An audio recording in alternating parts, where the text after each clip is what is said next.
Military exercises address vulnerable spots in our area. President Trump is getting mixed reactions while visiting the sites of 2 mass shootings. And in sports, Ohio's head football coach says players are learning more than just plays during training camp. Newswatch starts right now.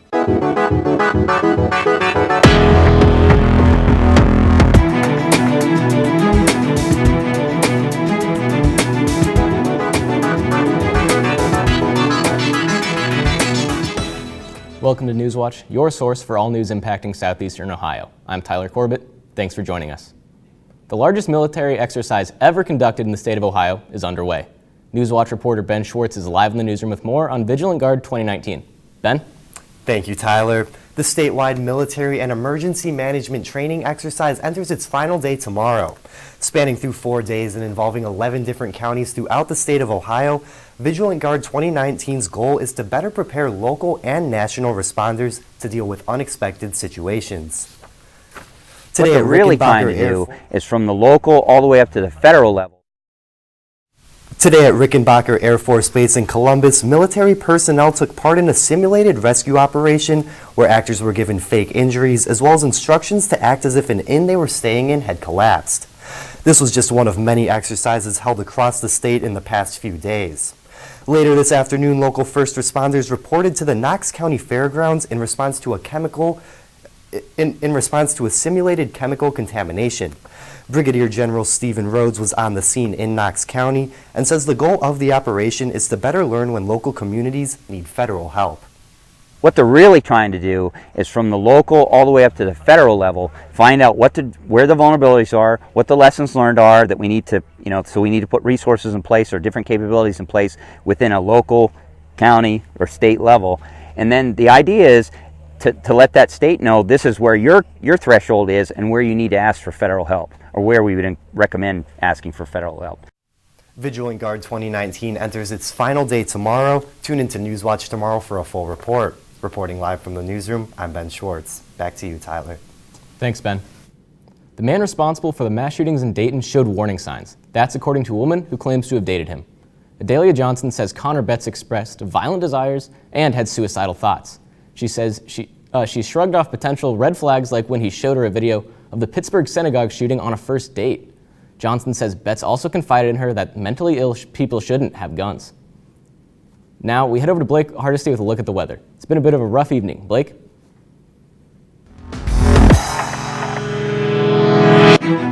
That's right, Tyler. We do have some storms moving through the area. Temperature-wise at the moment, pretty comfortable. 78 degrees right now in Athens. As I said, we do have some storms in the vicinity. The main threat with these storms is going to be some heavy rain showers. So let's jump on over to satellite and radar at the moment. We have a storm over here in Noble County at the moment, moving its way into the southern part of the viewing area. We even have a little storm over in Scioto County getting ready to form and moving south as well. Most of these storms will be moving out of the Athens area, going into the southern part of a viewing area. Precipcast shows a line of storms moving through. Again, this should be moving out of the Athens area at the moment and mainly affecting our counties in northern West Virginia. Again, the main threat with these storms is going to be heavy rain showers, some strong wind possible as well. But around the region right now, very nice temperature-wise, 79 degrees here over in Marietta, 83 degrees in Ripley and Ironton, 84 up in Columbus, and 78 degrees up in Cambridge. We all have a chance of seeing a few pop-up showers as those storms move out of the area. But Tyler, I'll let you know my full forecast when those are going to be moving out of the area. Sounds like a plan. Thanks, Blake. Officials believe this house explosion in Wayne County, Ohio was no accident. It happened today at about 12:40 a.m. and authorities are investigating it as a hate crime. That's because a neighbor's home was vandalized with a swastika and the N-word was spray painted on the garage. The house was also being renovated and had no gas or electric service. It belongs to an interracial couple. Sheriff Travis Hutchison says they're using every resource to solve the case. Because of the spray painting on the garage, there were some racial slurs and a swastika that was spray painted on that. We are not going to tolerate that type of activity and behavior here, and we're going to make sure that we use all the resources available to us, including the FBI, State Fire Marshal, and our office, and any other agencies that we need to bring in to fully investigate this, we will. Thankfully, nobody was there when it exploded. The FBI is aware of the investigation, but for now, it's being handled by local authorities. An electrician died after being electrocuted at a coal mine in West Virginia. Officials say the worker died around 8 this morning at the Kanawha Eagle South Hollow preparation plant. Preliminary information indicates the electrician died from injuries suffered after the shock. The incident is still under investigation, A Bridgeport, Ohio man is behind bars after allegedly inducing panic in downtown Martins Ferry. Authorities say Ronald George was walking up and down the street, making terroristic threats. Witnesses say he wanted to blow up the city. However, police found no weapons on George. He faces 4 charges including menacing, making terroristic threats, inducing panic, and persistent disorderly conduct. Police believe alcohol may have been a factor. The city of Cleveland has its first police inspector general to provide oversight of policies and practices. Solon Police Chief Christopher Veland is in the civilian position created through the city's court-mandated police department reform efforts. The inspector will ensure officers adhere to the policies and that the policies follow state and federal law. Americans are on their toes following the mass shootings over the weekend. See what sent people into a frenzy in New York. And President Trump was met with mixed emotions when he visited Dayton and El Paso. These stories and more when Newswatch returns.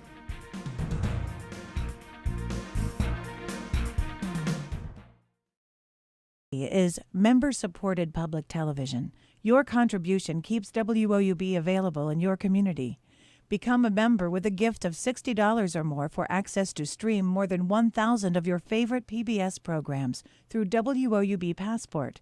Programs like Nature, Sherlock, and all episodes of Downton Abbey and Victoria. Pledge now at woub.org. And thank you. This is a box that showed you a world beyond your own. It was just a box, but the world has changed, and so have we. And now the box can be almost any size or shape. And you decide what you want to explore. Anytime, any place. Break out of the box with PBS.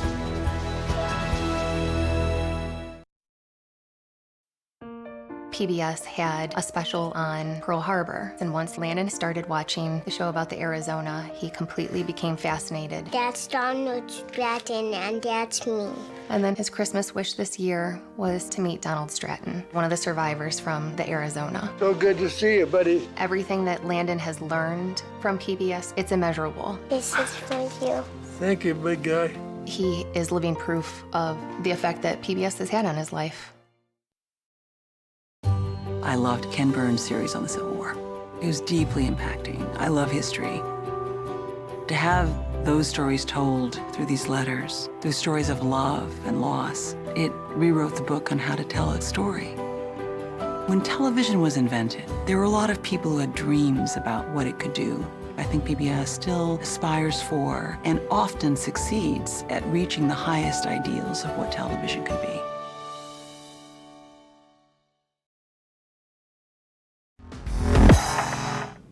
Today, President Trump is visiting the 2 communities still mourning after the weekend's mass shootings.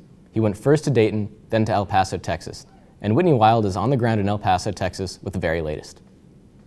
President Trump is traveling to El Paso, Texas, a city grieving after this weekend's mass shooting. We'll be meeting with first responders, law enforcement, some of the victims. The president visited Dayton, Ohio this morning, meeting with local officials before making a stop at Miami Valley Hospital. There, he met with medical personnel and some of those affected by last weekend's mass shootings. Also on the ground in both cities, supporters and protesters of the president's visits. There are things he can do. He doesn't have to wait for Congress. He has some steps he can take with some executive action.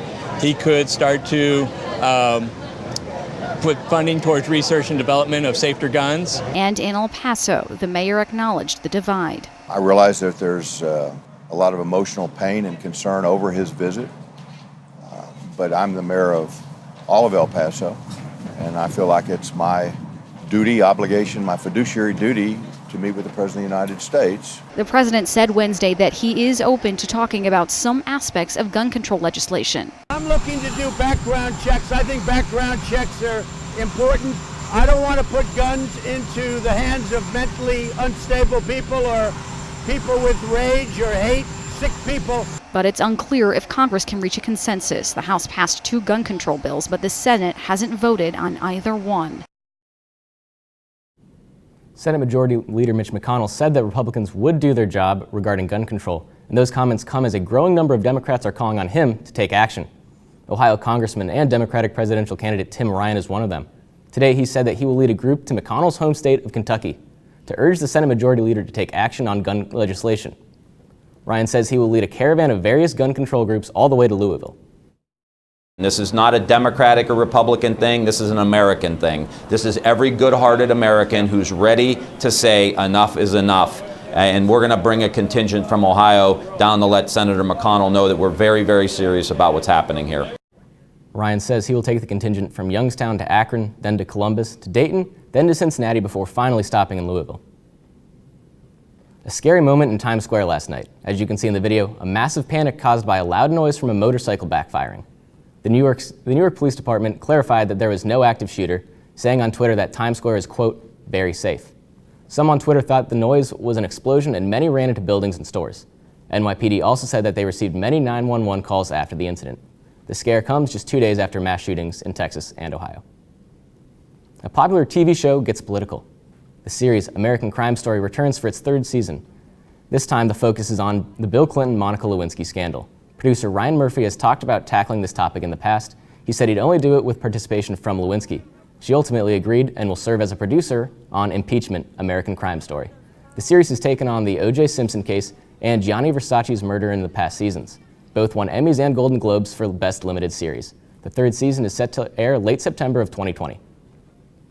What time you go to the gym could determine just how much weight you lose. That story's still ahead.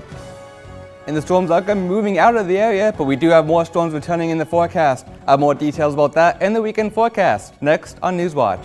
But first, here's a look at stocks of local interest.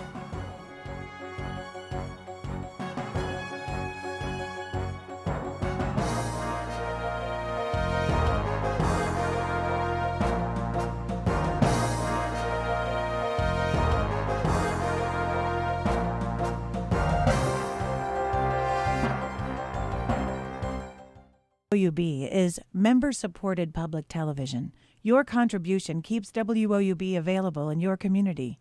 Become a member with a gift of $60 or more for access to stream more than 1,000 of your favorite PBS programs through WOUB Passport.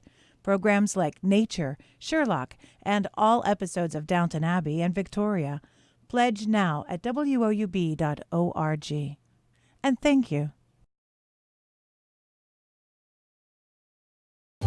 I loved Ken Burns' series on the Civil War. It was deeply impacting. I love history.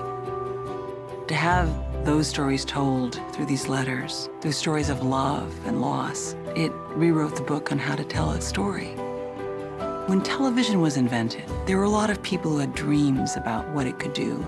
I think PBS still aspires for and often succeeds at reaching the highest ideals of what television could be.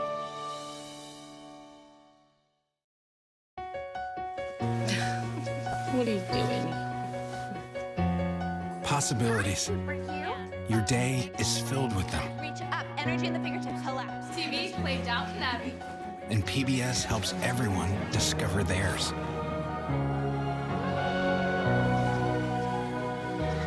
Anytime, anywhere. Up in the sky, you can see it. PBS, we're with you for life. PBS had a special on Pearl Harbor, and once Landon started watching the show about the Arizona, he completely became fascinated. That's Donald Stratton, and that's me. And then his Christmas wish this year was to meet Donald Stratton, one of the survivors from the Arizona. So good to see you, buddy. Everything that Landon has learned from PBS, it's immeasurable. This is for you. Thank you, big guy. He is living proof of the effect that PBS has had on his life.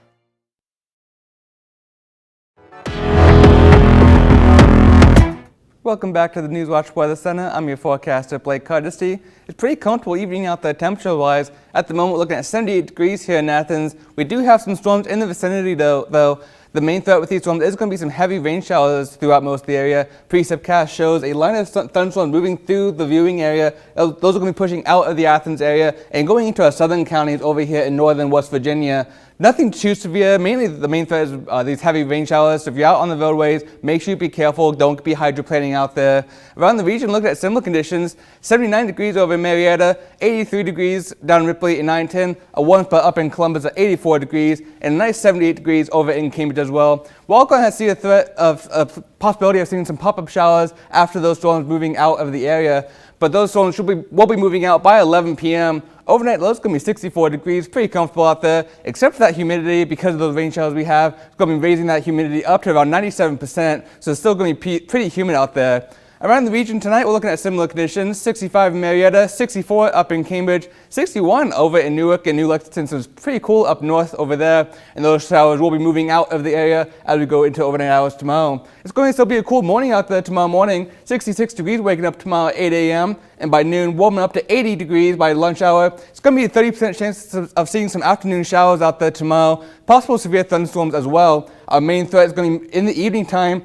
85 degrees by 4 p.m. That's when we're going to see those evening showers moving through the area. The Storm Prediction Center has us under this slight risk area for most of southeast Ohio, meaning that a severe storm is possible throughout most of the area there in the yellow. But as we look at precipcast, nothing too much to be worried about tomorrow during the day. The main threat is going to come tomorrow evening. This is when the light thunderstorms are going to be moving through the area from the north, moving south through the area. These storms are going to be producing some heavy rain, strong winds, and even possible hail during these storms.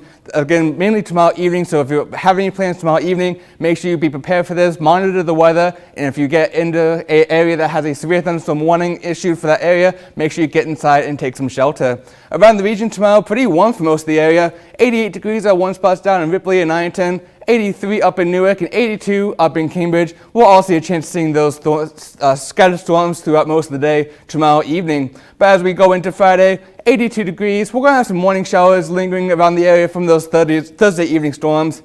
After those showers move out of the area, we're going to give way to a mostly sunny day out there. A nice breeze from the northwest at 5 to 10 miles per hour. As we extend into the 7-day forecast, sunshine returns by a weekend. 84 degrees on Saturday and 85 degrees on Sunday. By Monday, reaching a pretty warm 88 degrees, and Tuesday we're going to see another chance of seeing some rain showers return to the area, and 82 degrees by Wednesday. Tyler, more rain showers out there by Wednesday. Thank you, Blake. So you're looking to lose some weight and you're making all the necessary changes to your diet and fitness routine, but the time of day you hit the gym could impact how much weight you lose. Reed Binion has more on today's Health Minute. Working out is an important part of everyone's routine when trying to stay healthy, and it's key for those who want to shed some pounds. According to a new study in the International Journal of Obesity, if you want to maximize your weight loss potential, head to the gym before noon. In the study, 88 previously inactive overweight men and women were on a monitored fitness program. One group worked out in the morning, another in the evening, and a third group worked out at any time of the day. Those who exercised in the morning ended up losing more weight. That doesn't surprise nutritionist and fitness trainer Mark McDonald. You have a much more energy for the output. Plus, you don't have to think about it the rest of the day. So you kind of have that stress off. But what if you're not a morning person or you work early? McDonald says don't let that discourage you. It's the consistency. Do it at nighttime then. So don't think, oh, I'm just not going to work out. Just set it up, and as long as you can do it every night, you may not get the same output, but you're going to be great doing that. For today's Health Minute, I'm Reed Binion. The bowls at Chipotle have become a staple for the restaurant, but a new report is drawing some big concerns about them. The New Food Economy says it found the fiber bowls are exposed to chemicals that can lead to cancer. The study says that the bowls are treated with PFAAs, also called forever chemicals. It helps bowls hold hot, wet, and greasy food. The EPA says that those compounds do not break down in the human body and they can accumulate over time. The chemicals also seep into the soil as the bowls break down, leading to toxic compost. Meatball subs with no meat. Yep, that's happening with the new Beyond Meatball Marinara sub at Subway. The chain restaurant is jumping on the plant-based protein trend, which has quickly become popular over the past year. The Beyond Meat company takes meatless alternatives to beef and pork. Starting in September, the Beyond Meatball will be available at about 700 Subway restaurants for a limited time. OU's football coach tells us how they're preparing to take the MAC championship this year. Next on Newswatch. And stay tuned to WOUB. Here's a look at what's coming up tonight on your public television station.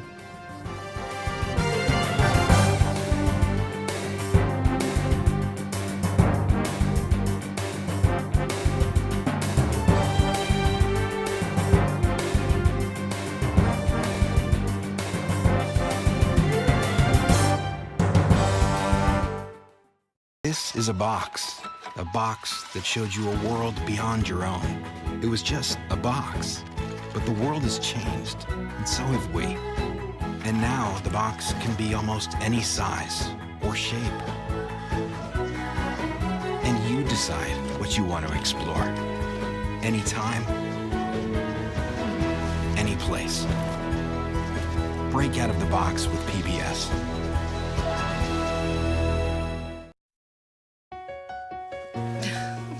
What are you doing? Possibilities.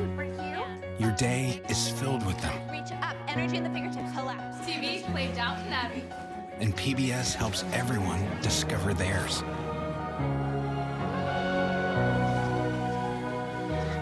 Anytime, anywhere. Up in the sky, you can see it. PBS, we're with you for life. PBS had a special on Pearl Harbor, and once Landon started watching the show about the Arizona, he completely became fascinated. That's Donald Stratton, and that's me. And then his Christmas wish this year was to meet Donald Stratton, one of the survivors from the Arizona. So good to see you, buddy. Everything that Landon has learned from PBS, it's immeasurable. This is for you. Thank you, big guy. He is living proof of the effect that PBS has had on his life. WOUB is member-supported public television. Your contribution keeps WOUB available in your community. Become a member with a gift of $60 or more for access to stream more than 1,000 of your favorite PBS programs through WOUB Passport. Programs like Nature, Sherlock, and all episodes of Downton Abbey and Victoria. Pledge now at WOUB.org. And thank you.